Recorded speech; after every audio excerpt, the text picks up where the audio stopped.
Wow, thank you. Thanks so much for that introduction, especially the age part. I really appreciate that. I can dress him up. I just can't take it. Yeah, feeling good right now. Truth is, I have lived here since the 80s, and was actually 26 years living in Arizona until the year 2000 when I managed to escape to the Pacific Northwest. So I live in this wonderful island community called San Juan Island. Anyone know it? Yeah? So I still have family here. I have friends here. It's so great to reconnect with Trish and Mark and Dave Barnhart on my team, who's in the back there. Thank you, Dave, for being here today. And to talk to you guys about my very favorite topic in the entire world, which is what in the world goes on in the minds of our buyers when they're figuring out whether to do business with us or our competitors. And more specifically, what in the world goes on in their mind that they decide to either stay with the status quo or to choose a competitor? Are they stupid? I mean, what is it about these people that could have them believe that anybody's better than me, right? Because we're good at what we do. And you guys all know that, right? You're good at what you do. And so the question is, what's going on in their mind, and how can we get them to see things the way we see them so they'll choose us? And fundamentally, my background in sales and marketing was all about that, right? At the end of the day, it's all about persuading buyers that in that moment in time when they're thinking about who do we choose to solve the problem we solve, that they pick us. Now, what I want to do to kick this off is I want you to stop. I don't want to talk about your business right now. I want you to think about a time when you personally were looking to buy something. So I want you to think about some situation where you were investing kind of a lot of time looking to buy something. You had a very particular goal in mind, something you really needed to do or wanted to do, and you went out and spent days, weeks, or months looking at all your options before you made a choice. You thinking about something? Here's some ideas. Maybe you were looking to buy a new car, and you spent a lot of time at that. Maybe you were looking at where to go to school or where to send your kids to school. Maybe you were looking to do a remodel on your house or to buy some new furniture or to go where to go on a really cool vacation. And I'm not talking about just going to visit your grandmother. I'm talking about something super fun. So everybody got an idea? You have something in mind? Now I want you to think about that moment when you chose, when you actually pushed the buy now button. Probably this wasn't buy now, but you actually signed the contract and signed up for this. And I want you to think about whether you experienced kind of a eureka moment where you said, aha, this is exactly what I was looking for. I have found it. This is what I want. And I'm going to spend the money with this company or on this product or on this service. Everybody got that? Now, I wonder how much you know about what creates that moment, that experience for your buyers. Because in business, we think a lot about customers. And customers are different than buyers. Customers are the people who have already decided to do business with you. And keeping those customers, while a very, very critical objective, is different than acquiring new customers, i.e. buyers. And I want to suggest to you that there isn't enough time or energy in a lot of our days spent on that question. How are we getting new buyers? How do we create that eureka moment for them? And I'm going to tell you today that acquiring those customers is about understanding for your buyers that eureka moment. It's understanding everything that leads up to that eureka moment. It's understanding all their expectations during that kind of shopping experience that you just recalled, and thinking back on what would create that for them. Now, the trick here is that we don't have a really easy way to understand what in the heck is going on in our buyers' heads. Do we need to get them a psychologist? Do we need to, especially now that buyers are out there making up their minds about things without our help? I mean, I can remember back in the 80s when I was a sales rep for Wang Computers. Anybody remember the 80s? We'll start there. Yeah. Seeing as how we've established that I'm old, that's a good place to begin. So, and now do you remember, anybody remember Wang Computers? Yeah. So I worked for a software company here in the Valley that was a reseller for, to law firms for time and billing systems, and we were a Wang reseller. And so we're all trying to stand around and think about how do we sell Wang computers to law firms, right? Now, some of you are in, I heard some of you are in B2C, some of you are in B2B, but fundamentally, what we don't spend enough time on day to day, and I'm running a company too, I know what this is like, is understanding this sweet spot between what our buyers are thinking about and what we can deliver as a company. Instead, we get very caught up in what we deliver, and we think within our own four walls about what we do best and how we can talk about what we do best. So, I want to suggest to you that your buyer's experience may vary. And I've built a continuum here to show you that some buyers, when we just had that question about how many of you shop on Amazon, and some of you said every day, you might be spending mere seconds making that buying decision. It's something you bought before. You walk into a grocery store and you need milk or you need bread. And you're going to buy probably the same milk or bread you bought last week. You don't spend any time in that thought process, in that buying decision to decide what you should buy because, frankly, there's not much risk of being wrong. On the other end of the spectrum, we have buyers that spend years and years looking at their options to buy major technology investments. There's a whole team of people involved. It's a big deal. People go through long validation processes with lots of different vendors to make those decisions. And why is that? People think it's because of price, but it isn't. It's because of the risk of being wrong. And so I want you to think for a minute about how much consideration your buyer puts, and this is a continuum, into the buying decision that you're trying to influence. Are they spending mere seconds? Are they spending a few hours, a few weeks, a few months, a few years? And I want to suggest to you that the old paradigm called B2B versus B2C for the kind of discussion we're having today isn't really relevant. What's relevant is how much time and energy do your buyers invest in making that choice?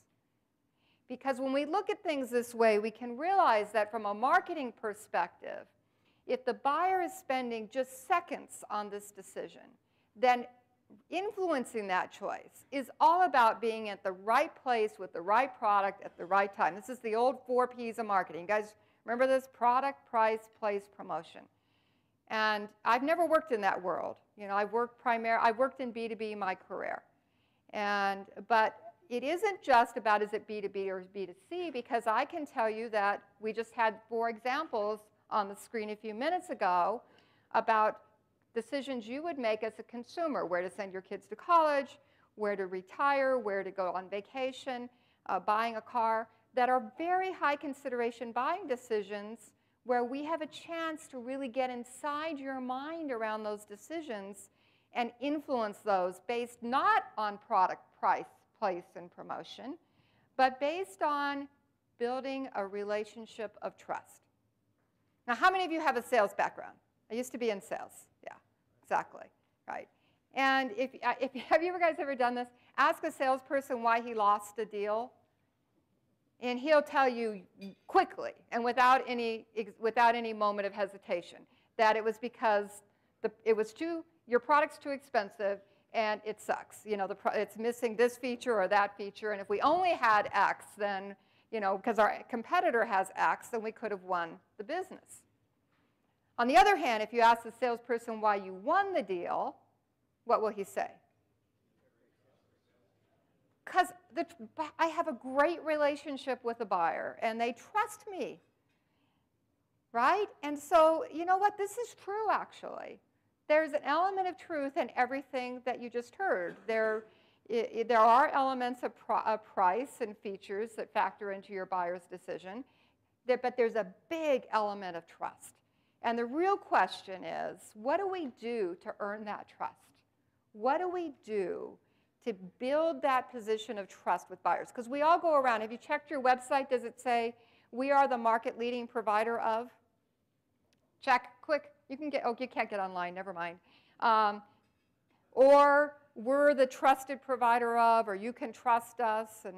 But you know, the buyer doesn't show up at your website and say, oh gosh, they just said they're the market leading provider. I can trust them. So what do we do to build that trust? Now, this is the opportunity we have if your buyer spends more than a few seconds conducting an evaluation to decide what to buy. So I can't really tell you what to do today. I'm not going to probably bring you any great insight if your buyer's just choosing the same milk, the same bread as they always choose.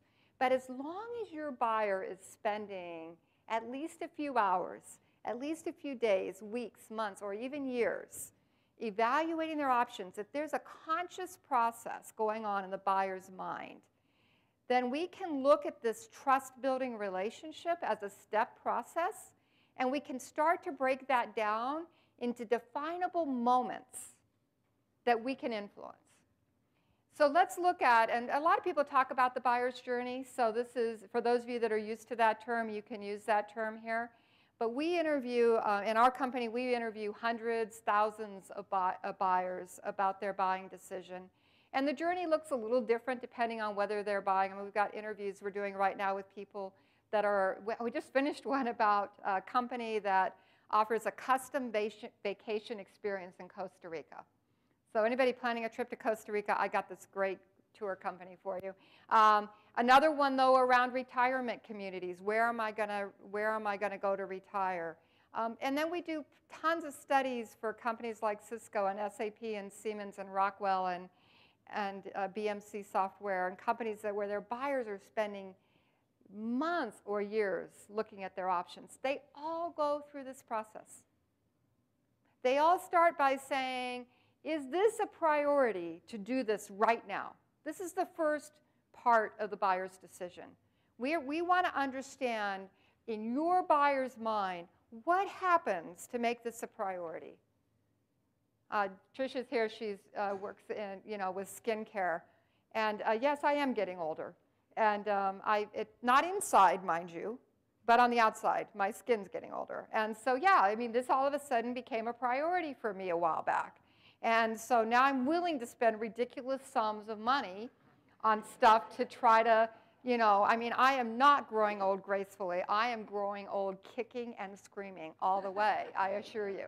So what makes that a priority for your buyer? The sprinkler, the irrigation products. I mean, I love to garden. Part of the reason I moved to the Pacific Northwest, I thought, oh my gosh, the garden I'm going to have. Turns out I moved to an island in the Pacific Northwest that gets about 18 inches of rainfall a year. And turns out irrigation is a really big deal. How did this happen? I got confused somewhere along the way. And so what makes that a priority for your buyer to say, I've got to solve this problem right now? And then the first step your buyer takes after that is they start wondering. Remember, this is something I don't buy regularly. This is not a carton of milk. And I'm looking at, what do I need to think about to make sure I don't make a mistake in this purchase? What do I even need to think about? And they go out and they talk to their peers, or they go online, or they do whatever they do, but they start looking around to figure out, what do they need to think about? Very interesting stage to intercept that buyer and start to influence how they think about what should be important to them. Third step. Who might have that? Who in the world might? Which companies, who do I know that can deliver that solution for me? Fourth stage, they start to actually look at these. They get into detail. They want facts. They want things that match up with what they think, what they've learned they should be evaluating. And then finally, should we actually spend the money on this right now? Do we actually need to do this, or should we remodel the kitchen, So your buyers are going through this process. Am I right? Anybody think this isn't happening in your buyer's mind? And what I want to do today is talk about how do we understand this? Because at every stage of this process, your buyers are asking questions. And if you're there with the answer they want to hear, they'll overlook missing features, they'll overlook price, and they'll buy from you. Every study we do, we ask buyers, how much did price factor into your decision? And people say to us, it was important. It was never once in hundreds of studies has anybody said to me it was the most important thing. Never. And yet, what do we worry about? When business is down and we're not winning deals, what do we think? We have to cut the price. We're charging too much. Not a good strategy. What can we do to build your buyer's trust? Now, some of you have heard of personas before. How many of you have heard of buyer personas before? This isn't a new term for you. You've heard of this before. OK. So my marketing is working. That's good. And that's why I wrote a book, actually, was to see that. So that's good. Thank you for that feedback. Now, if you're a consumer marketer and you've heard about buyer personas, you may have done something like this. You may have classified your buyers based on their gender, their age, maybe their hobbies. You might have put a name, given your buyer a name. I call this a pretty picture with a pretty face with a name. And this is of dubious value. If you're a B2B marketer or a B2B company, maybe your buyer personas you thought looked like this. Maybe we've got different pictures. Again, we've given them names. And we may have segmented them based on their industry, their company size, or their geography. Something like that. This is typical. You guys done this? Anything like this? So, and then what we do, and by the way, if you go out and search the internet around buyer personas, there's a bunch of people out there telling you to do this. So I am not judging you if you've taken their advice, because there's a ton of people saying that you do this, and then you build out this thing like a profile for the buyer. And you kind of describe their, here we have a CEO of a company that we're going to go try to sell some major technology to, and we know that he's between 50 and 60 and is married and has 2 kids. Are you good? Are you feeling better about this marketing decision now? Like, how are we going to influence this guy and earn his trust? We can see about his job. We can see his goals and challenges. I love this, this is a new pointer for me, that success means stock and bonuses and CEO in a bigger company. Do you think there's anybody in the world that couldn't have guessed that about a CEO? And how many CEOs are in the room? Yeah? And you want more money, more stock, maybe to work for a bigger company. You value recognition and big challenges. I think so. Biggest objection, this one's my favorite. I found this online, you guys. I couldn't have made this up. Wasting time. Yeah, how many of you like to waste time, right? So now here I am. I'm a company that has to go out and convince the CEO to make a major technology investment in my company now and not to buy from the competitor, and this is what I know about him. I think I'm right where I was when I started. And as a matter of fact, if I could make one thing happen today, like, in a heartbeat around buyer personas, it would be to go make all this stuff go away. Because this is a complete and absolutely unadulterated waste of time.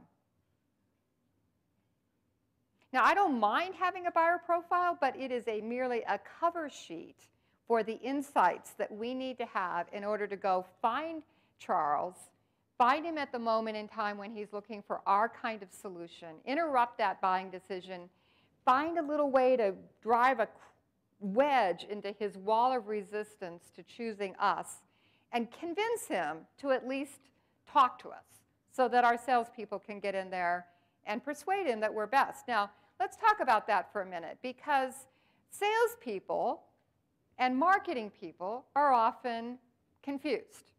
And especially in smaller companies, we tend to combine these roles. I once ran sales and marketing for 4 years for a company. And I can tell you that they're very, very different things. And the best way to think about what's different about them is that salespeople's job is to persuade one buyer at a time, and marketing's job is to persuade a market full of buyers. Those are very different jobs, very different skill set. But one of the things that we have in common in sales and marketing is that we both have to get these people to choose us rather than anyone else. The difference is salespeople are given the time, the opportunity, and the training to go listen to the buyer, understand that buyer's expectations before they have to pitch to them. Matter of fact, salespeople get their hands slapped if they go in with the pitch deck without having first asked the prospect what they want, right? But what do we do to marketing people? We put them alone in their room, and we say, get creative, make stuff up. Think of something good. And of course, creative people, and I love creative people. I don't happen to think I'm very creative. That's part of why I do this work, because you know, if I were really good at making stuff up, I probably wouldn't have to go ask the buyers what to do. And as a matter of fact, the dedication of my book says that this book is dedicated to every marketer who questions the wisdom of making stuff up. So if you're really good at making stuff up, God bless you. Go forth and do that. But the fact is that when we make stuff up in our companies, we can make up hundreds of things to do. We can make up countless things to do. Should we be on Pinterest or YouTube or do more videos or do fewer videos or be at more events or do more white papers or have fewer white papers? And you know what? After a while, we're so caught up in this, and we call this strategy, by the way, that we're just inundated with too much work. And when at our disposal, we could, alternatively, I just suggest to you as an option, we could kind of get out of our head, out of our room, and allow marketers to actually have the privilege that salespeople have, which is to understand the people they have to persuade before we talk to them. What an idea, right? So this is why we need buyer personas, because we need to understand at the same level of detail for a market full of buyers what salespeople are always asked to do for one buyer at a time. And this is our objective. And we're missing this. We just simply aren't doing this. And so we've got to get out of our head the idea that understanding just who our buyer is insufficient. We can sit around in our room, we can talk to each other, and we can make up pretty pictures and assign name tags to everybody all day long. But what we really need to know is how, when, and why that buyer chooses to buy what we sell. That's it. And this is the source of a strategy. This is how we get strategies that are unique, that are different from our competitors, that differentiate us, and furthermore, that don't drive your buyers crazy. Do you know, they hate marketing. Do you know that? They hate selling. Did anybody wake up today and say, I know what I want to do. I can go talk to a salesperson. I actually have no problems that I can think of to solve. I don't know how to spend my money or my time. I think I'll go read some white papers to figure out what I need to do to solve I might have a problem I don't know about. Have you had a day like that recently? Well, neither have your buyers. And yet we're producing by, pick your research study, hundreds and hundreds and hundreds of thousands of millions of pieces of content that buyers aren't consuming. And this feels good because we don't know how to measure marketing anyway, so we measure marketing on how much stuff it produces. And so what does it do? It produces stuff. And nobody's impressed. So this then is our goal, is to get inside our buyers' expectations, see where we have this overlap with our capabilities, something that we can do that would absolutely create that eureka moment for a buyer, where they would say, aha, I have found it, this is exactly what I want, and they'd press the buy button. Now, as you may know, when you're out doing this, one of the things that happens, or you might expect, is that you're going to find buyers who have expectations that don't align with your capabilities. And so is this good news or bad news? I say it's good news. I say that one of the most important things that we need to know about our buyers is who not to try to sell or market to. Because pursuing the wrong kind of buyer can bite you. And I have a story about this. I was back when I lived in Arizona, actually November 5th, 1990. Check the news archives. You'll see this story on the front page of Valiant State. I was on the front page of Valiant State.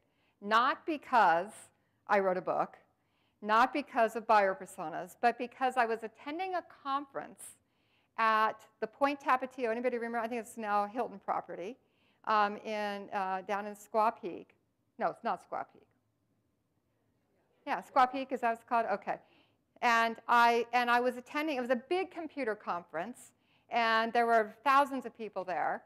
And I was the VP of marketing for a technology company at the time, and I was with my boss, and it was November 5th. You guys know what that's like. I mean, it's just like today. You really wish we could be outside. We got it. You know, that's something I wish somebody would invent, a projector that worked really good outdoors, because I'd rather be outdoors, wouldn't you? It's nice out, right? So that's how I felt. It was November 5th. Nobody wants to be indoors. It's the end of the day. I walk with my boss out to this patio, and out on this patio were 50, 60 people milling about, and no kidding, right in the middle of the patio was a Bengal tiger. An actual, real, live Bengal tiger with the trainer had the tiger on a leash, and the tiger's just at rest out there like a beautiful, huge, gorgeous cat. Now, I love fluffy creatures of all types. So what do? I say to my boss, I say, hold on just a minute. I want to go see about this tiger. So I put my stuff down, and I walk to the other side of the patio, and there's about 10 people talking to the trainer, and I said to the trainer, I said, gorgeous tiger, would it be okay if I pet him? And wouldn't you? How many people would have said that? Can I pet the tiger? Come on, be real. Now, you guys don't know the end of the story. You're worrying, right? Maybe some of you remember this. And so he said, sure, no problem. And so he instructed me to walk around the tiger in a particular way. And as I bent down to put my hand on the tiger's head, he grabbed my right leg in his jaw. I fell to the ground. He chomped down on my leg, and he started to drag me across the concrete patio by my leg.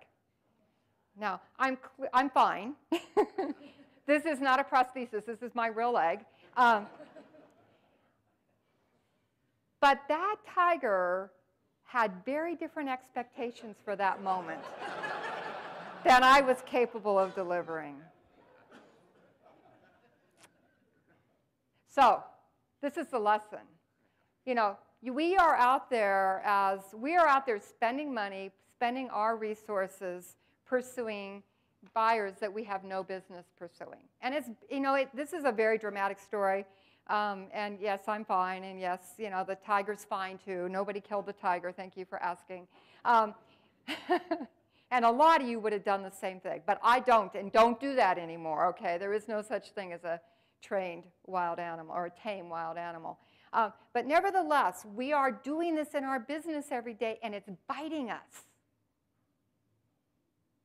Because we're wasting our efforts, our energy on customers we never should have attained. We're getting those customers. That's the worst thing that can happen. And then we're wasting all of our marketing efforts on people whose expectations we can never fully address. And so this is then the purpose. We want to build buyer personas with the purpose of understanding at their level, let me go back one there, went too fast past that, who we should target, and more importantly, who we shouldn't target. Who should we actually be targeting with our marketing efforts? Who shouldn't we be targeting? How to engage with those people in a way. Maybe if I'd approached the tiger a little bit differently. I don't know. People said to me, well, did you approach him on the right side? Yeah, I did. Honest, I did it just like he told me. And then what to say. So we're going to get into messaging today. We're going to talk about what do we say. People are so worried about, the format of the content we deliver in marketing. There's this whole content, like, reproduce the content in 16,000 different formats and all that. I That's good, but before we get to that, I want to figure out what are we saying in that content.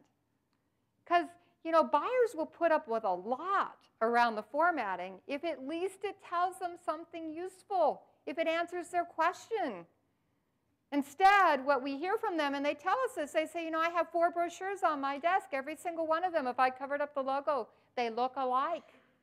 They all say we are the easy-to-use, market-leading provider of flexible, scalable, enterprise-wide, awesome results. Yeah. And you know, this is not helping them. And so they're frustrated. More than anything, I've got to tell you about the buyers we interview, because I can never disclose what they actually told us about individual customers, is they are frustrated with their inability to get useful information from you. So you know what they do? They ignore you. They go to their peers. They go to their colleagues. And here's the scariest part of this, you guys. We are losing our ability to influence buyers to choose us. They are increasingly influenced by third parties. And I'll tell you what, as a career marketing professional, this scares me to death, that we become irrelevant, or that we start to wake up that we're becoming irrelevant because we're not listening to the buyer before we talk to them, because we're just out there yammering at them. And that's really annoying. So how do we do this, Adele? This is a great idea. I'm about it now. I think I need this. How do I do this? You know, it's a pretty simple idea. We've got to go out there and really get on the phone or get in face-to-face if you have that option. And we've got to listen to buyers tell their stories about their buying decision. It requires a little bit of skill to do this particular type of interview, and that's why I wrote a book about it, and that's why I asked Rick and John when they invited me today. I said, I'll do the best I can in a morning, but the fact is I cannot teach you to do these interviews this morning. And there's some of you that I can't teach to do this at all. You just would hate it so much that you'd never be good at it. So there you have it. I know that. I mean, I started off as a training company when I started the company in 2010, and talk about strategy, right? It's like, okay, I'm going to start a training company. I'd worked for Pragmatic Marketing for 10 years. I love training. I love public speaking. You can probably tell that. And I thought, yeah, I'm going to start a training company to teach people how to do interviews. Guess what I found out? Some people are just terrible at this. They'd rather go to the dentist and have a root canal without Novocaine than get on the phone and talk to somebody they don't know. And B, most people don't have the time to either learn to do the interviews correctly or to wait to get these insights. So we became a market research company. It really wasn't what I dreamed of, but so there you have it. It's turned out great. So, but if you like talking to people, if you're curious, if you are open-minded, if you aren't stuck in the belief that you really do have God's gift to solve the problem you solve, and you really want to hear what the buyers want to hear, then you can read the book and you can learn how to do this. But the key is, and this is the hardest part for people. People say to me, please give me the script. There is no script. The only question that's scripted is the very first question. Take me back to the day when you first decided that you needed to get, that you've got to make a better investment in age reduction cosmetics or whatever they call this stuff. Take me back to the day when you first decided that your irrigation system was entirely and totally and utterly broken and it had to be upgraded. Take me back to the day when you decided something that is something you want, a problem you want to solve. And then listen to the buyer's story. And the skill is getting people to go back from that day. The first thing we do on the interviews is we get people to walk us back from that day. Because usually when we ask that question, people will give us the obvious answer. You know, why did you decide to buy some more effective moisturizers? Well, you know, I was getting old and I didn't want to look wrinkly. And I was really hoping that there was something that would take the wrinkles away. Now, that's just a benefit. That doesn't tell me why today. So then what we do is we back buyers up from that day and we say, but why didn't you probably always wished you didn't have wrinkles, and it probably wasn't like you woke up one day and had wrinkles. What was it that changed that day that made it a priority at this moment? Yeah, I know. I have a friend who wrote a blog post about this, and she said she turned 40. And it was her 40th birthday, and she said she suddenly realized, like, how did she never hear this before she was 40, that she was supposed to cleanse her face at night? Now, that information was out there on the internet forever. So what it is, it's about getting your buyer to back up. Anybody have a different kind of product or service? Let's do. You, sir, Kyle? What do you guys sell? Neurology and sleep medicine? Yeah, we do different testing. I needed you last night. Yeah, okay. So take me back to the day when you first decided that it was time to do something about the fact that you couldn't fall asleep at night. Now, but are you selling to consumers? No, B2B. B2B. And who's your target buyer? Family practice. Family practices. Family practices. There you go. This is great.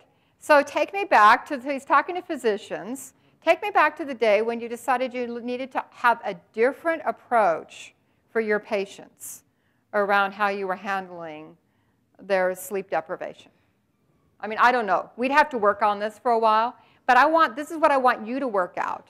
You've got to get buyers in the mind of what they were thinking about, get them back to telling that story about that first moment, and then get them to tell you what changed to make this the day that they decided to go to Costa Rica. What was it that happened that day? Then what you do is you get them to tell their story, and this is why this is unscripted. It's all about getting your buyer to talk about everything they did to go out and research their options, understand what they needed to care about, and finally make a selection. And as we walk buyers through that whole decision cycle, we start to hear and we capture through these interviews what was all the emotional and practical aspects of this investment. Somebody said, I was being introduced to a speaker at a conference, and somebody said, oh, well, disaster recovery software, that's pretty boring to try to market, and nobody really, gets worked up about that. Are you kidding? Have you ever talked to an IT operations manager about what happens? We've got this horrible thing going on in Florida, I guess, and it's like scary. Do you know there's guys out there that are absolutely, their disaster recovery operations were critical right now. And nobody's like, oh, I don't really care about that. So trust me, they are thinking about this. People are emotionally worked up about what you sell. Boy, talk about irrigation, how worked up I got when we ran out of water last year.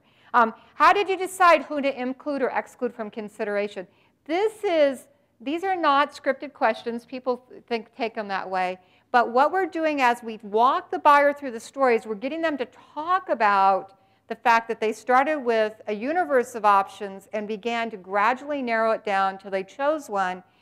As we listen to them talk about what they did and what they thought about to exclude your company, yes, your company, or your competitors from consideration, we're getting insight. And we're specifically getting 5 insights. Now, the way this is done is I want you to record these interviews. People say, can I do them face-to-face? Do I do them over the phone? I don't care, so long as you record the interviews. Because this is about capturing the verbatim words your buyers use to describe this whole story. Spend about, for a long decision cycle, 30 to 40 minutes with a buyer. A shorter one might be as little as 15 or 20 minutes. Have that transcribed, and then mine it for what we call the 5 rings of buying insight.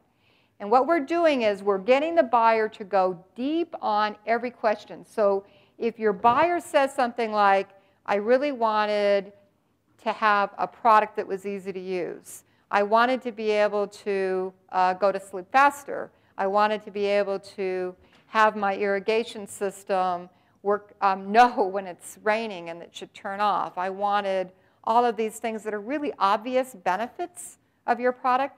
Then you haven't yet asked enough questions. So the reason surveys don't work for this, the reason scripted questions don't work for insight, is because the first answer to any question is the one you already know. And so traditional market research techniques don't get us to insight. It's about what happens in that dialogue when you say to the buyer, well, gee, you know, of course you wanted this to be easy to use. What does ease of use mean to you? As you were looking for a product that was easy to use, how did you determine which one was easiest to use? How much training did you expect people to need before it was easy to use? Getting people to go deep on that, and then, you know, whatever they answer, asking a follow-up question. Well, that's really interesting. Tell me more about that. You cannot do this with a script. You can't do it with a survey. So what we get is, in surveys is we get, you know, validation on things that we thought mattered. What we never get is insight. You know, insight's a word we use a lot, but we throw it around like too much. Insight is actually an amazing experience. It's that moment when everything changes, when we suddenly see something in a way we've never seen it before. And this is why I emphasize the point that you got to go into this with an open mind. Probably the hardest thing about our business is that we have to deliver really bad news to people every single day.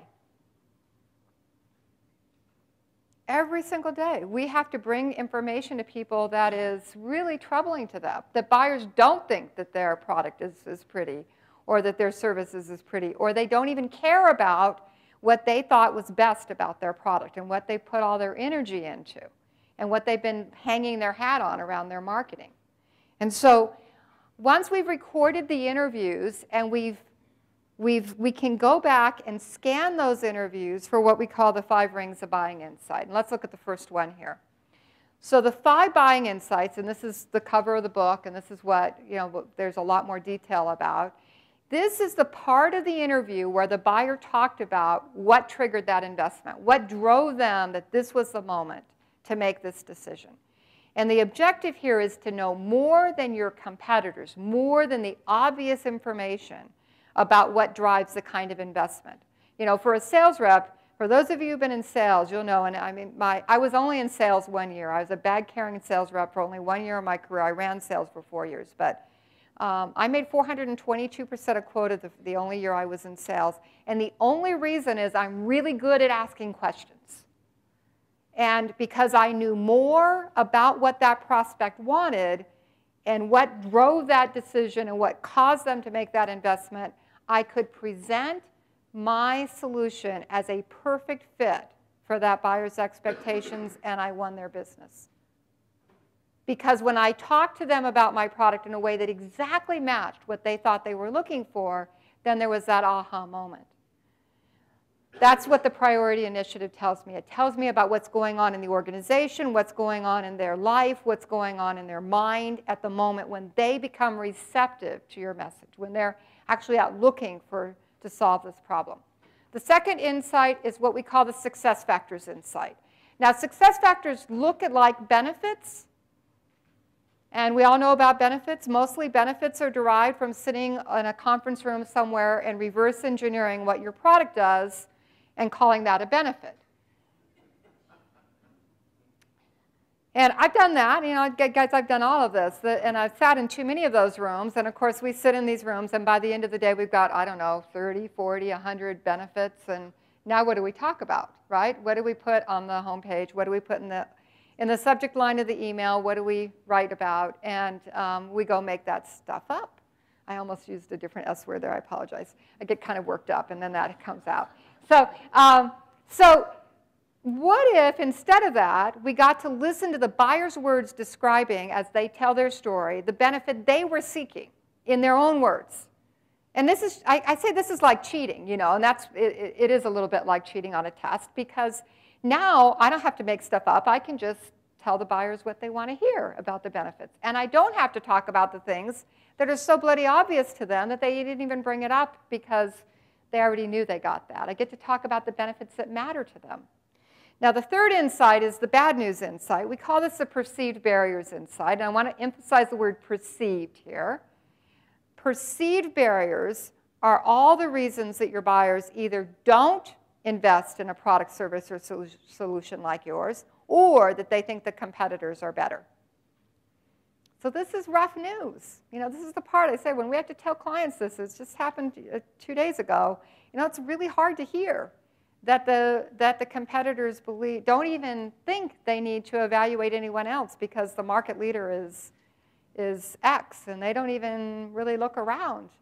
But we also get other insights into what they believe about you and why they think that you're not the best for their needs. Now, these are, in my view, and I was showing an example at the end of the slide deck today, the ripest territory for marketing investment. Because these are attitudes and perceptions that are preventing people from even considering you or doing business with you. They probably already know about all the benefits. There's not near enough attention spent in marketing on why are buyers not choosing you, and how do you change that attitude? This company this week, they're a technology company. They were kind of late to the cloud story. And they've got products that work in the cloud, but their buyers don't know that. Or if they do know it, they have an attitude that it's not really their focus. And if you go to their website, none of their products are even labeled with the name cloud. And they don't talk about the cloud. They got some kind of on-demand. It's like something on demand. Why aren't they using the word cloud? Everybody's using the word cloud. So sometimes these are really simple issues, but it creates perceptions. And I'm sure somebody in that company rationalized that on-demand is the same as cloud. But it's about perceptions, you guys. We are way too caught up in our companies in reality. When it comes to marketing, reality is irrelevant. All that matters is perception. Ask those people running for president. So we won't go there, don't worry. So how about the fourth insight, decision criteria? The decision criteria are all the capabilities of your product, service, or solution that your buyers have determined they have to have. These are the things, these are the questions they're asking about your capabilities. Now, I grew up in the world of, benefits, not features, just like everybody else. And we only talk about benefits. We don't talk about features. Not if you ask the buyers. Stop that. Stop that. But this is not the 80s. This is not the 90s. Your buyers are self-educated. They're smart. We need to answer their detailed questions. We need to get into the weeds if they're in the weeds. Are they in the weeds? Ask them. Find out ask them to tell you their story about how they evaluated where to go to college. Find out what their answers were about what they cared about that curriculum. And then put that up front and center. You'll see this. You'll get these answers. And then finally, the buyer's journey. This is the fifth insight. If you've heard about buyer personas, you've heard about buyer's journey. Everybody's all over this idea. If you go out on the web, you'll find 100,000 maps of images of all these elaborate journeys with all these thousands of assets aligned to every step in the journey. It's all bullshit. It's all absolute crap. Sorry, I tell you, I get more worked up as time goes on. And this is what I'm worked up about. Because when we talk to buyers, it ain't that complicated. And I'll tell you what, they're using about 2% of the resources that you've got lined up against those journey maps and stuff. But the good news is, because it feels like this is a downer right now, the good news is you can find out what does matter to your buyers. You can ask them, and they'll tell you. They'll tell you exactly what matters to them. They'll tell you where they go, and that's what the journey tells you. It gives you verbatim quotes. Where did they really go to get information? What resources did they actually rely upon to make a decision? And who was involved?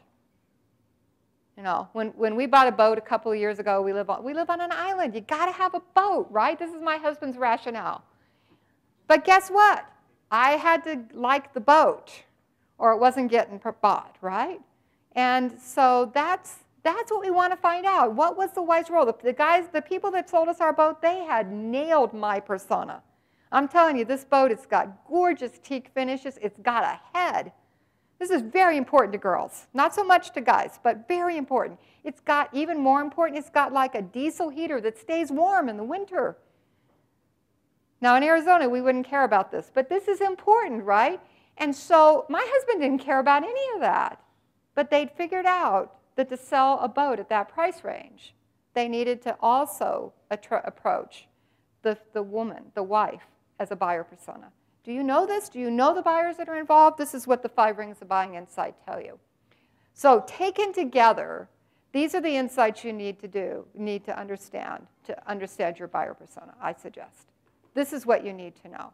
It's, yes, we can put a name and a face and on, a pretty picture on this as a cover sheet. And I'm not objecting to that, and I don't mind if you have a lot of detail about their job description and where they are in the world and all that, but I do want to make sure that your focus is on buying insight, not just buyer insight. So I feel like we're probably going to need to take a break here.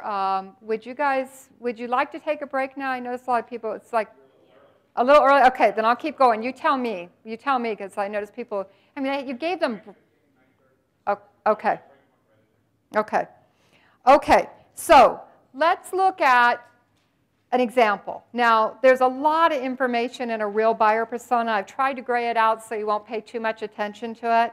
This example, it's in you guys have these slides. It's still pretty little. If you go to buyerpersona.com, you don't have to register. There's no gate. I don't want your email address. You can download a PDF where you can read all of this, I promise. But I just want to show you what a buyer persona might look like. And so in this example, we've got Amanda. And this is we call this a mock buyer persona. We can never share our clients' real work because it would be as valuable to their competitors as it is to them. But we can see here that Amanda, and this will be interesting in a minute, Amanda either works in an agency or she's an in-house marketer. So, and now you guys might think that's two personas, and I want to get to that in a minute. But in fact, we combine them here, and I'll show you why. Now, this over here is really critical too. The buying decision that we were talking to Amanda about, and I'm going to share with you, is around buying an email marketing solution. And so we did real interviews. We know a lot of marketers, and so we did real interviews for this persona, but we kept it kind of short to try to have an example that wasn't overwhelming. And so this is sort of what I call the profile, the buyer persona profile. And it's a way for you to describe who you interviewed and provide context for your team internally around the information that's coming next in terms of who's talking, right? That's how you should think of this profile. The real key insights come on the subsequent slides. And so this is an example of the priority initiative slide. And we'll see here that there were two triggers for investment in email marketing. One for an agency marketer, which is to meet the needs of a new segment of customers that they're targeting. And one for an in-house marketer that was more around digital marketing. The company had started to make a big investment in digital marketing. What we see underneath that are the verbatim quotes from some of the interviews. And so these are from two different interviews, and that's what we're doing. We're going to do a number of these interviews, probably 10 interviews is a good number. We sometimes do more. Does 10 seem like a small number for market research? Yeah, this is qualitative research. So a lot of you are familiar with quantitative research where you want statistically valid data. That's not the purpose of this research. This is to get insight. And then if we care, if we're going to bet the company on this information, we'd probably want to follow up with a statistically valid sample through a survey to validate these findings. But the discovery phase of market research is best done through interviews. And there are exceptions where if we really want to make sure that we've got this information correct for a certain part of the world, like we want to compare, we've done a number of studies recently, the UK versus Australia versus the US, or we want to look at two different sizes of companies, or the retirement community, we're talking to both seniors and to the adult children, two different types of decision makers, then we want to do 6 to 8 interviews in each segment. And what we're seeing here are quotes that we've extracted from different interviews. These are 2 different interviews, these are 3 different interviews, to sort of bring the buyer's voice to life. And it is that buyer's voice that's critical. So it's really through not just the headlines, but through hearing how buyers talk about their need for an email marketing solution, where they said, my client didn't have any insight into the data or statistics, and we need to be more on top of this, or we don't look good as an agency if we're not on top of this. So the success factor insight, all of these slides are the same. We're just going through the 5 insights here.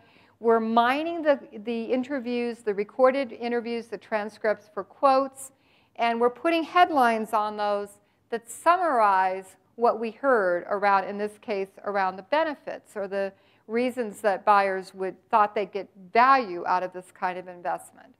I'm still having trouble with this clicker. The next insight is around perceived barriers. This is what I call the bad news insight, remember?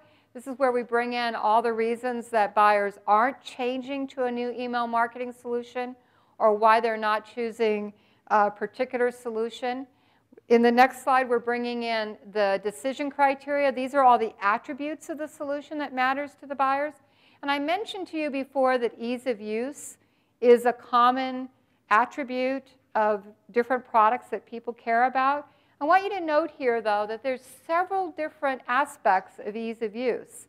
And because our interviewer probed, they didn't just say, I want a product that's easy to use. We could have written that down, but anybody could know that.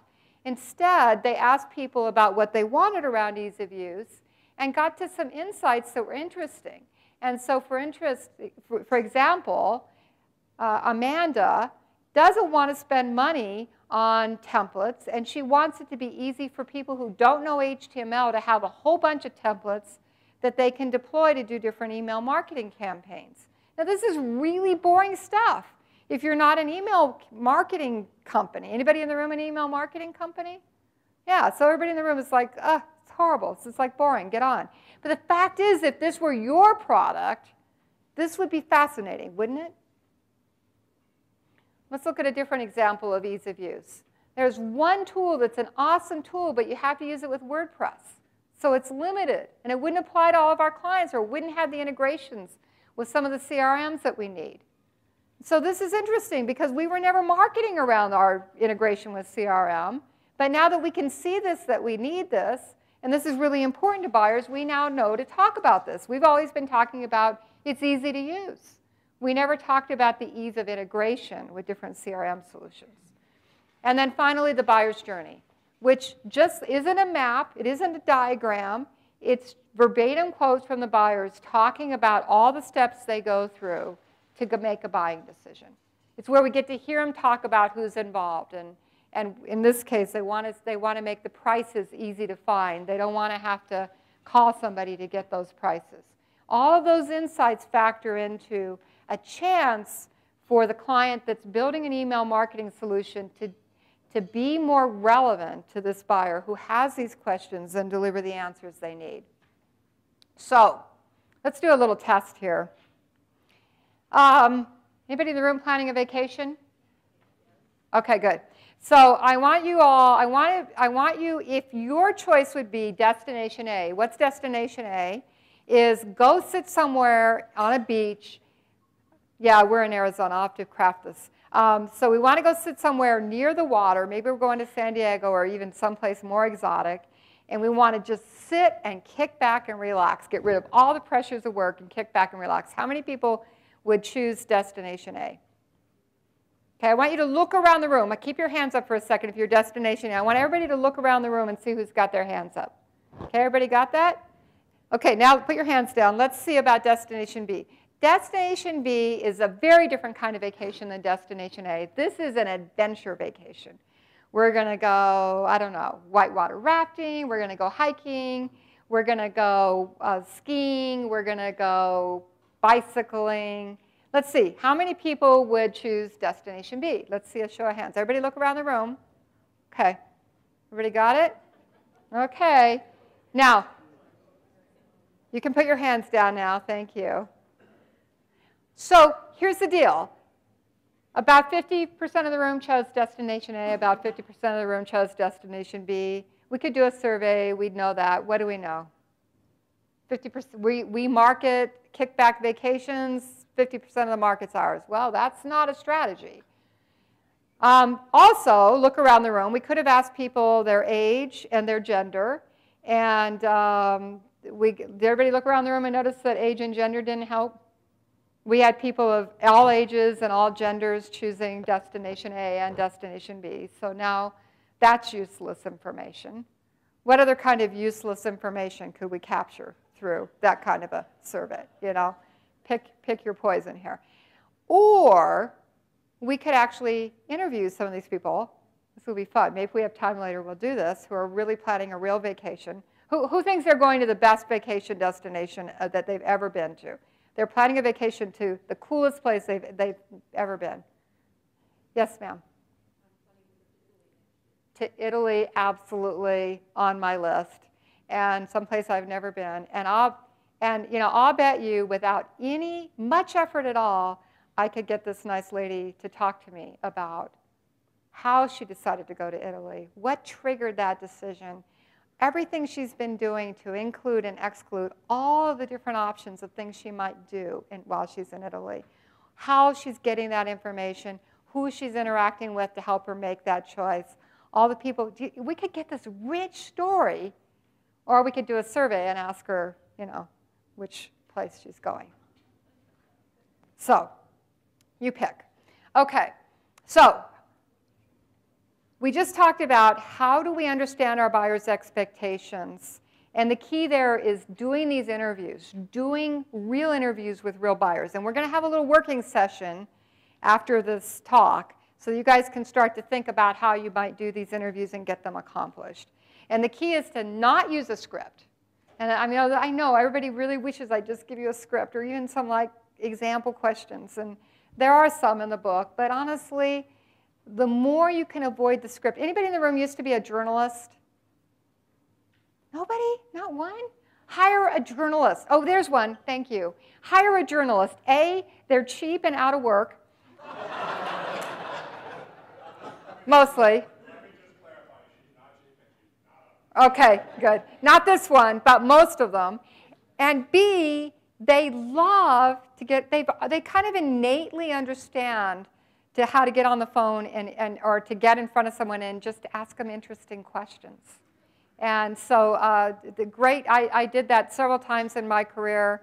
Christine McDermott at NetPro was a journalist and went on to have a fantastic career in marketing because, you know, I gave her a chance. And the reason I gave her a chance because she was cheap and out of work. But they're fantastic at listening. And so if this isn't you, find someone who can do that. And then mainly, we're looking to just establish what affects their buying decision. This is our whole purpose of this interview. OK, so now the next question is, how many buyer personas do you need? And I'm telling you, this is apart from the just fill in the picture and a name and you're done with your buyer persona question, this is the other one that drives me crazy. People call me up all the time. So what happens when you write a book? You get a million emails, and people want to ask you the questions all the time. It's kind of cool. But the most popular question I get is, how many buyer personas do I need? And the answer is, I have no idea, but it's less than half of what you think. That I know. It's way less than half of what you think. And how do we figure that out? Well, we interview buyers who might have different perspectives on the buying decision, possibly. And then we look for what's different about how they make that buying decision. And so that example I just showed you for Amanda around an email marketing solution, I mentioned that some of the people we interviewed were in-house marketers, and some people we interviewed were agency marketers. And it would be really easy sitting alone in our room to conclude that those are two different personas. I mean, after all, they work in very different kind of business environments, working in an agency than working inside your company. But when we actually did those interviews around an email marketing solution, here's what we discovered. We found that they had 15 shared expectations and only 4 expectations that were different from agencies versus in-house. Let's look at the detail. So on this slide, we can see, and we've now taken the 5 rings of buying insight and we put them in a table. These are the headlines from the slides I just showed you. If the headline is in big red font, that means it's unique to an agency marketer. Or in the column C, if it's in big red font, it's unique to the in-house marketer. If it's in black, it means they both cared about the same thing. They both cared about that. So is this one persona or 2? Well, we could empirically just say, well, there's 4 things that are different. They're 2 different personas. Or we could be more strategic about this, which is let's look at what differences there are and let's see what matters to how we need to go to market.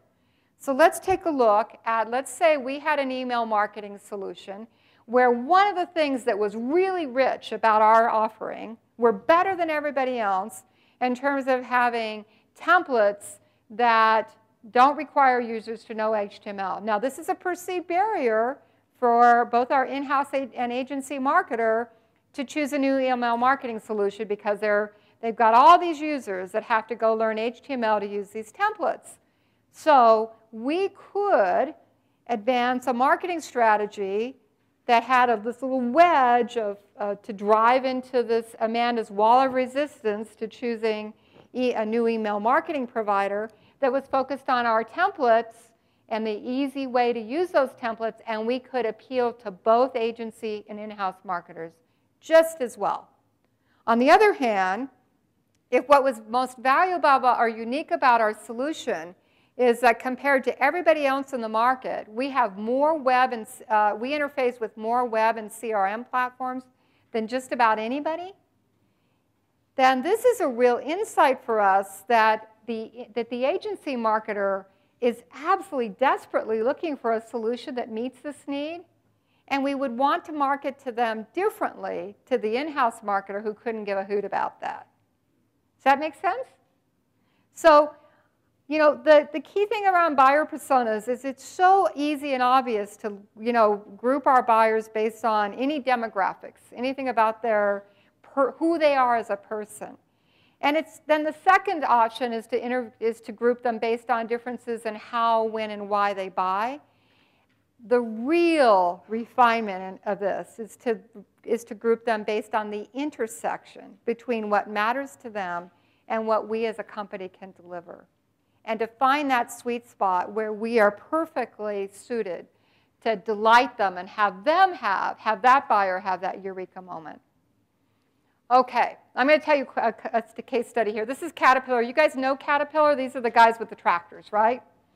And when they came to us a couple of years ago, they said, we go to market by industry, and we've got essentially 3 industries. We've got construction, snow removal, and landscaping.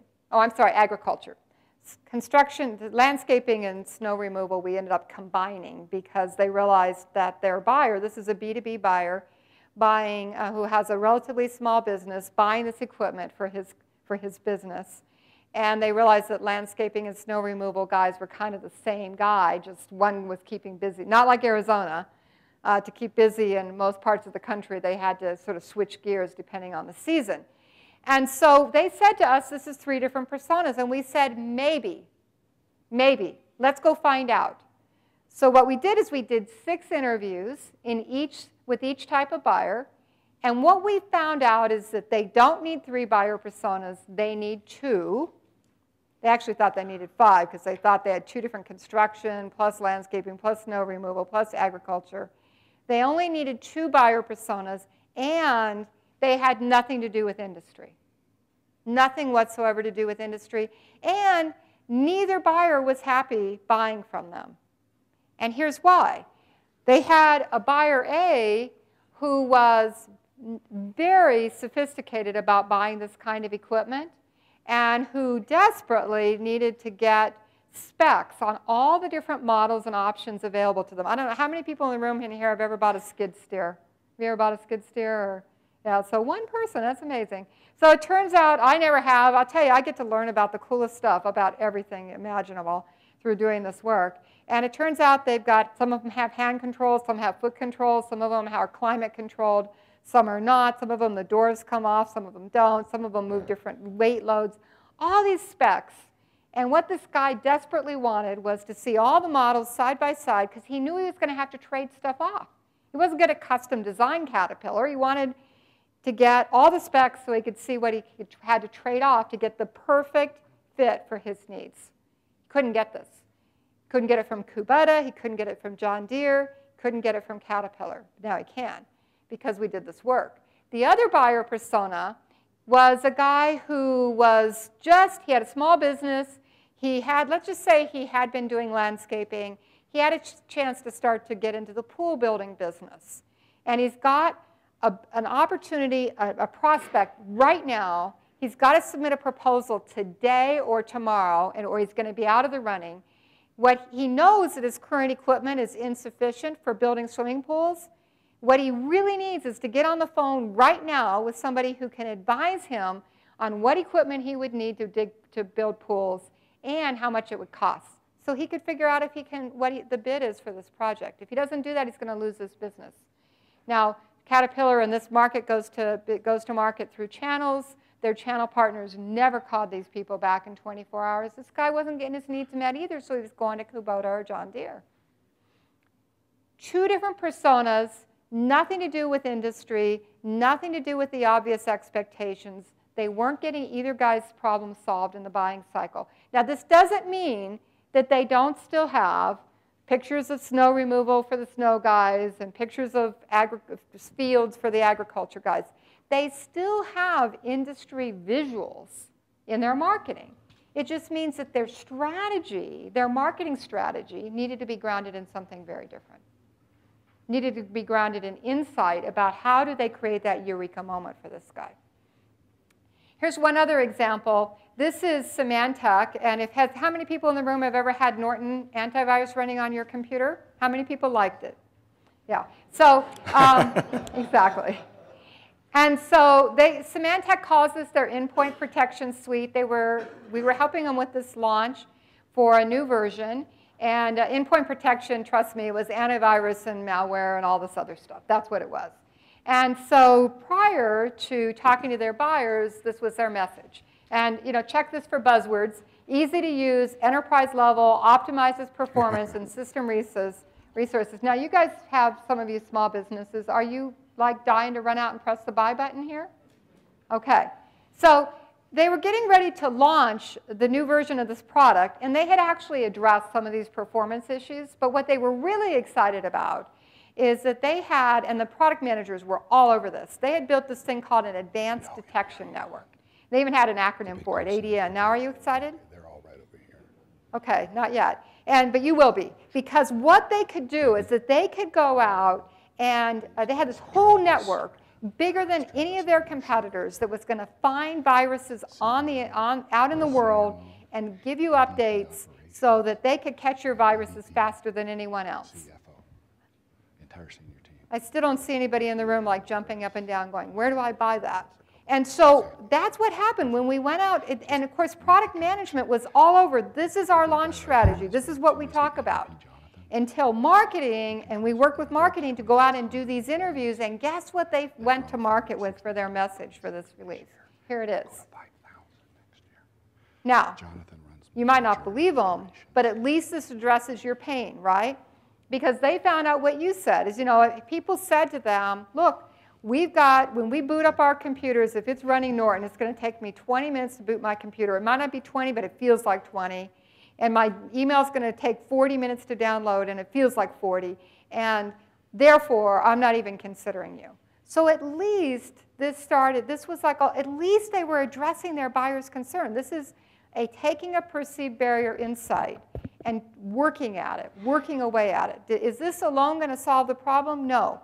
But at least it shows they're with it. They get it. They understand what their buyers care about. This is the goal, to start to talk about what matters to your buyers. So if we do this as a company, my real vision, and when you write a book, when I wrote the book, I hated writing a book, by the way. Anybody here want to write a book? It's a horrible experience for me. It was the worst thing I ever had to. 2014, I wrote this manuscript. It's the worst year of my life, bar none. I love talking. I love being in front of a room. Sit me in my computer and say, just write. And it was just like awful. But the reason I wrote the book is I was desperate to get the details out. And the real reason was to achieve this. Because in my career in marketing and in sales, we were just not on the same page. Sales and marketing are like yin and yang. And all the attempts I've seen in the planet to get marketing and sales aligned by having more kumbaya meetings and having marketing have, I don't know, like revenue goals and having marketing more accountable for, lead qualification and lead conversion rates. All that stuff's good, but it hasn't solved the fundamental problem that we are just not on the same page. So I wrote a whole chapter in the book at the end because I wanted to be really pragmatic. I laid out every single thing in that book that you need to know to go find people to interview, do the interviews yourself, analyze the interviews for the insights, and use them. But at the end, I indulged myself in my vision for all of this, which is a day when marketing and sales are on the same page because they share a common vision for what matters to buyers and what we need to do as a company to persuade them. And this is the one thing that natively makes sense to me, doesn't it? This is the one job we have in common. While sales persuades one buyer at a time and marketing persuades a market full of buyers, if we have as our goal to have every meeting, every discussion around what buyers want, then we can really make sure that and we're working with companies to make sure that sales training and sales playbooks are informed by these insights so that the salespeople who, we work with a lot of tech companies. About 85% of our clients are in tech, so I apologize for all the tech examples. But, I just have never met a company that wasn't trying to sell to that poor CIO. I mean, I feel so sorry for this guy. I've met tens of thousands of companies that all want a meeting with a CIO. He doesn't want to meet with any of you, except in certain conditions. So we want to tell you what those are, and we want to train the salespeople. Here's really when the CIO wants to meet with you, and here's when he doesn't. So leave the poor guy alone and go call on this guy over there who's leading the evaluation team and who's going to have more influence over whether you get in the consideration set or not. We want to tell the salespeople which competitive differences matter. I told you sometimes I feel like I'm in the bad news business. The hardest thing we ever have to tell clients is, that really cool thing, that widget you built you're so proud of, or that feature you added that you're so excited about, or the advanced detection network? Nobody cares. Nobody cares. And this challenger sales stuff, I am all over that. We need to do thought leadership. Trust me, I am like the thought leadership proponent.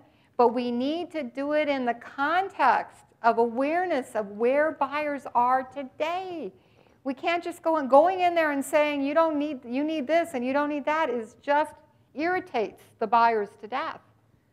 So we've got to get that. We've got to get on the same page. Sales and marketing actually on the same page around what positives to emphasize and what objections we're going to face. When I ran sales for 4 years, the biggest thing I wanted to help my sales reps know is don't go call on this account. Don't follow this lead. You're not going to win because we see these objections. We got the tiger story going on here. We got so many barriers. Go call on these guys instead. That's where we're going to get hit our numbers. And then finally, concise, relevant. Relevant to whom? To the buyers. Your opinion, although interesting, is irrelevant. And pragmatic marketing gets credit for that quote. This is concise and relevant to your buyers so that I'm waiting for the day to get on the phone with a buyer who tells me at some point in their story of a buying decision that they had an aha moment as a result of a marketing encounter. I'm telling you, follow me on Twitter at Buyer Persona. I will be shouting it from the stars the day that happens. Okay, so when is the last time you stopped doing something? Anybody? Anybody in the room recently stopped doing something and it's actually helped you? I'm talking about stop doing something. Because we come to work every day and everybody's got 100 things for us to start doing, right? Now, nobody would have a hard time coming up with that list. Well, I need to do A, B, C, and D, and I haven't been doing that. Now I've just given you E. So in case you didn't have any, did anybody come to this because you didn't have enough to do and you were hoping I'd give you something else to do? No, not one of you came here today. So in actuality, in order to do this, you have to stop doing something. Do you guys realize that? Because I don't think there's anybody here that doesn't have enough to do or has more hours to spend. So you have to figure out, when is the last time you stopped doing something? And what would it be worth to you to know what to stop doing? Because this is the biggest power of this work, is we get to see what we don't need to do anymore. We actually don't need to talk about X. We should talk about Y. We don't need to be on all these social media platforms because our buyers are only on these over here. We don't need to do some things we're doing. And that's really amazing. I mean, to me, that's the great news, is when there's something I can stop doing. So this is the purpose of this work, is to build a strategy that is really driven by the intersection between what matters to your buyers' expectations, and what you can do as a company and what you want to do as a company. And this is what we're going to work on. We are going to have a break here in just a few minutes. I want to take your questions from this if we have a chance. We're going to work on, through these exercises that we're going to do after the break, where to begin. How do you as a company, how could you take this on as a company? How could you actually begin to find people to interview, find these insights that you don't have? I can tell you this, the goal is never buyer personas. You know, whenever people come to me and they say we need buyer personas, I say, no, you don't. You don't need buyer personas. You need what? You need a better messaging strategy. You need a better plan on targeting strategy. You need a better segmentation strategy. You need a better strategy around a new product launch. You don't need buyer personas. Buyer personas are not the goal. There's even these emerging platforms coming out. I've been offered all sorts of stock to be a part of all these companies that want to sell you a platform to publish all your personas. Don't do that. Don't do that. You know, this is not about buyer personas. This is about insight. And so we got to pick a place, and this is how we're going to work on, that's going to make a strategic difference to you to get these insights. So think about this, and then we'll come back with more specifics. I want you to be thinking about a place, maybe during the break, where you know that doing business as usual is unlikely to work, to have you get to the goals you have. You've got some stretch goals. Maybe you're entering a new market. Maybe you're trying to target, and it could be, you know, a new geographic market, a new segment of the market. You've got a new product coming out. You've got an aspiration to reposition the product you've got. Or there's some competitors that are starting to, you know, kind of snack away, nibble at your ankles. And you're thinking, like, what do we have to do differently? This isn't about interviewing every type of buyer in your target market and having a whole bunch of personas you can publish. That's not the goal. This is about thinking strategically about something that's going to affect your business. And the reason for that is that the real work is not in the persona development or gaining the insights. The real work is in dealing with the change that your organization is going to have to go through to adjust its work around what these buyers want. You know, the number one question I get is, you know, tell me the ROI in buyer personas. And I say, what's the ROI of knowing what you need to do as a company and then doing it? And that's the painful part, you know, because change is hard. Change is hard. We're really busy. We've been, you know, and so don't choose an area where you're succeeding to do this work. If you're knocking the cover off the ball, full steam ahead, keep going for it. Use this in a place where you can start to see somewhere down the road, or even right now, that you need to start to think strategically. Because if you're not open-minded, and if you're not ready to make adjustments based on what you learn, this is a waste of time. If you are absolutely looking for answers, I promise you, this will change everything. Set up. So now we'll take the next hour and a half to hour and 45 minutes to go through 5 exercises. Again, we're trying to take it from the big picture theory down, let's get it, this is 30,000 feet. Now she's going to take you down to 15 or 20. In here, opportunity to kind of operationalize and learn what all this great theory that she talked about. And then again, in November, Mark will be coming into our smaller group meetings and taking it down to, what, minus 100? You know, really getting into the trenches with it then. So again, thanks for doing that. So Adele, take us home. Thank you. Well, thank you, and thank you everyone for coming back. Okay. It's true. We live in an age of continuous partial attention. That's a McKinsey quote. It's not mine. And I recognize that, as a CEO myself, how hard it is to take time away, and especially to listen to somebody talk. So I'm not going to talk. I want to listen now. And I want to give you guys some context for asking a bunch of questions. And so in a minute, we're going to go into I'm going to ask you to do some work, and then I hope that the work itself will inspire some questions about how you might actually engage with these ideas. But before I even kick that off, I just want to see, are there any burning questions before we even go to that? Does anybody have anything that came out of the session already that you'd really like to ask me? Anything at all? Yes, sir. So sitting here and listening and thinking about how do we put this into practice, what's going through my head, who do I have do it in my organization? Mm-hmm. How do we overcome, the challenge that our customers getting 15 minutes of their time, let alone, I think this is a much longer process.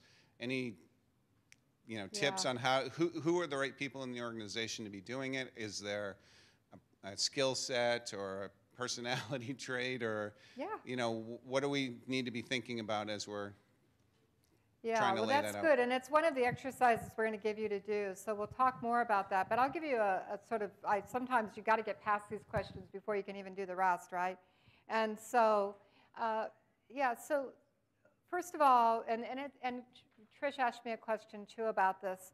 One of the things that I always have to reinforce for people around this is that this isn't so much about talking to your customers as talking to your buyers.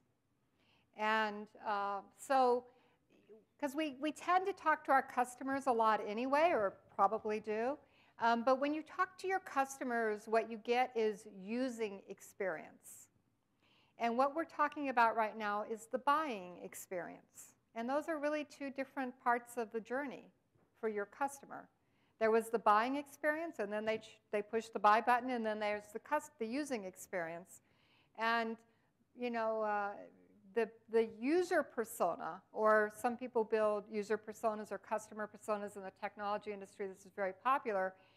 And the feedback you'll get from your customers is 99% of the time going to be about that using experience. They will have likely forgotten the buying experience by the time you talk to them. So the fun part of this is that the goal is to talk to people who have very recently become customers, like super recently, like ideally within the last 90 days. Because as soon as they start becoming customers and you get on the phone with them and you start interviewing, what they're going to talk to you is about what they do and don't like about what's happened since they bought. This is what customers, and this is sort of the, we need to care about that. That's important. That's why we have customer councils and we listen to customers, and that's all good stuff. I just want to separate this as a different thing than that, okay? Because, so it's not to diminish the value of that, it's just to say it's separate. And so the first part is we really want to interview buyers, and there's going to be an exercise here, and exercise 4 is about who do we interview.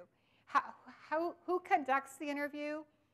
Yeah, so I mentioned, finding someone in your organization who is sort of by a personality type, loves to talk to people, is like not afraid to get on the phone with people they don't know and have a conversation. One point, however, you're likely to think of your salespeople. Your salespeople cannot do this. If you were ever had a sales interaction with the customer, and for me, as a CEO of a small business, that's often me, right? As a CEO, if we're involved in the sales experience, we are now a salesperson. I don't care what it says on my business card or on my LinkedIn profile. And so it's got to be, and the reason for this is that we want this buyer to really open up and give us their candid feedback about everything that worked and everything that didn't work during the buying experience. And they're just not going to do that with your sales rep, especially if they chose you, because they want to have a good relationship with the company. So they're not going to get on the phone and rag on you about how lousy the sales experience was. And so we're not going to learn anything from that. And so how do we find buyers to interview? Well, we find people through people. I mean, I'm betting you guys have deals you didn't win. Yeah? Yeah. We all have losses. So that's a great place. And then there's the standard marketing list people, the people that have somehow engaged with us through some marketing interaction at an event or whatever. If you go to events, I had a client that put up a sign in their booth that said $50 to pick your brain. You know, cleverly had a little image of the brain on it. And you know, put your business card here, and I'll tell you, they were overwhelmed. Matter of fact, they had to, you know, screen people out because they didn't want to spend that much money on the interviews. So finding a list of people is usually something in the purview of marketing, finding those lists. As an ongoing initiative, if you can get someone in your company to do that, I want to answer that question in a minute, then I'd suggest that you do this as a standard part of your sales cycle. So my real vision, when I started this as a training company, and we still do training. So we have the book. It trains you on how to do this. We have an online class that you can buy to do this. And so we aren't out of the training business. We just found that most people can't find the time to do it. But if you want to learn how to do this, you can do this. And then what we want you to do is to commit to doing interviews, at least one every month. And how do you get those names? Well, you look at last month's loss list. But this isn't a loss interview. So just to be clear, you'll see this, because it's an unscripted interview, we are going to promise the buyer that everything they tell us will be shared only in aggregate with the sales team.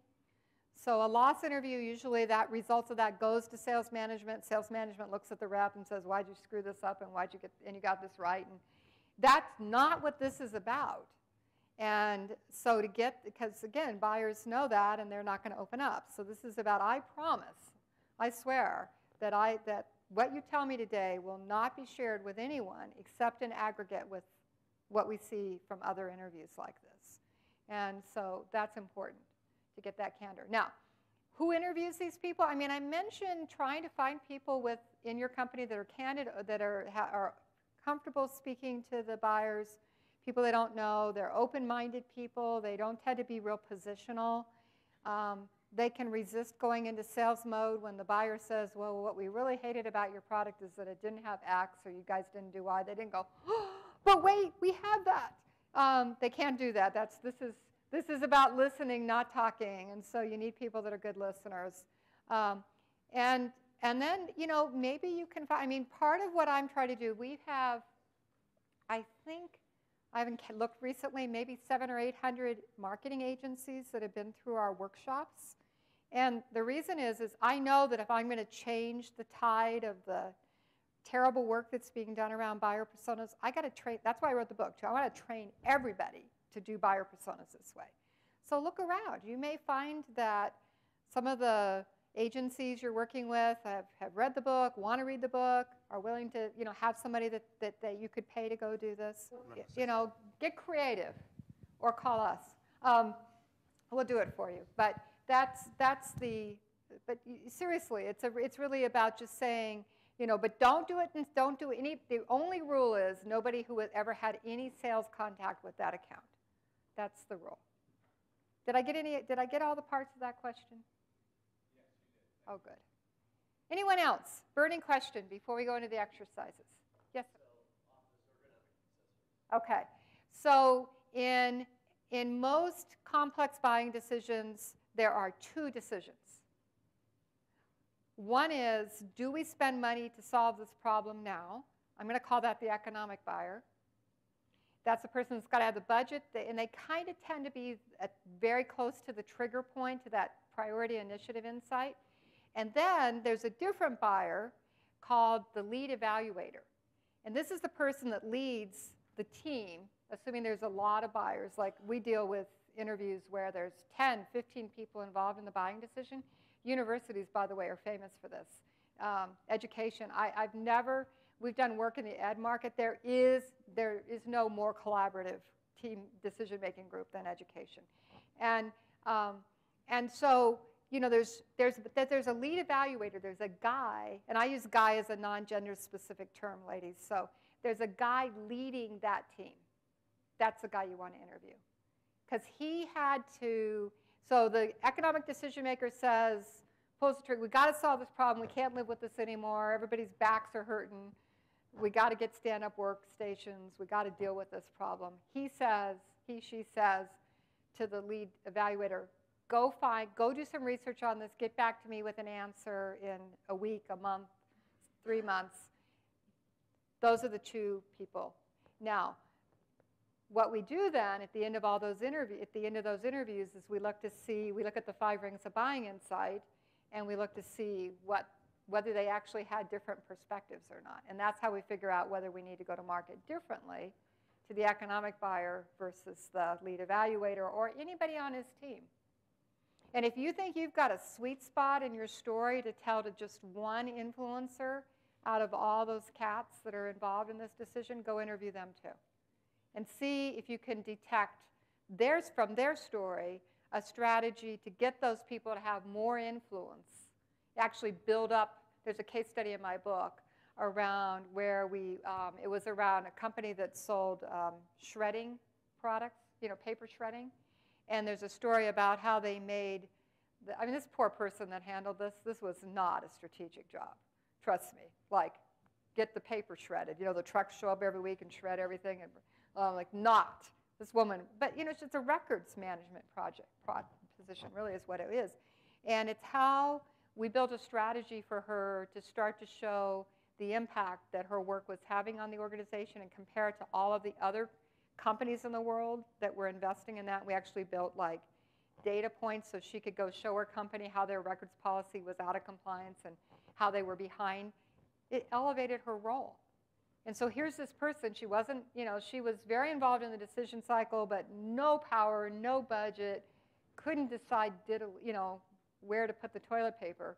And yet we interviewed her because she was important. So yeah, I'm sorry, I go on and on. I have a story for everything. Did that answer your question? So the first thing I'm going to ask you to do is work with your colleagues, or if you came alone, find somebody else that came alone and talk to them, because I really want you to talk this out loud with someone else.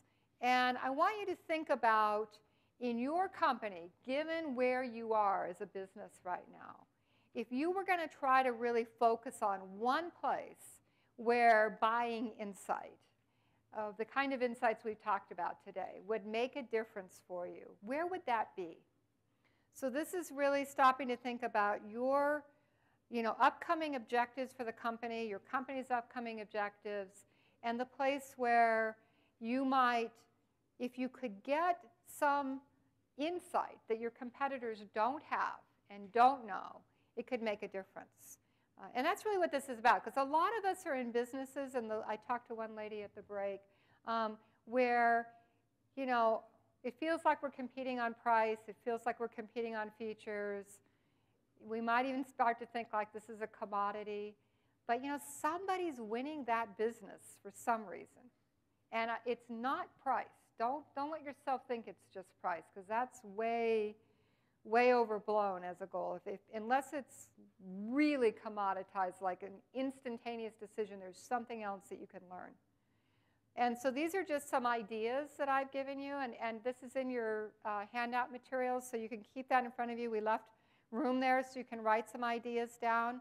I want you to actually write some things down. Okay, so everybody understand the assignment? We're going to give you about, 8 minutes maybe to work on this, just a little less than 10. When I see you guys are done, we'll stop, and I'm going to ask you questions, so do the homework, do the assignment. Thank you.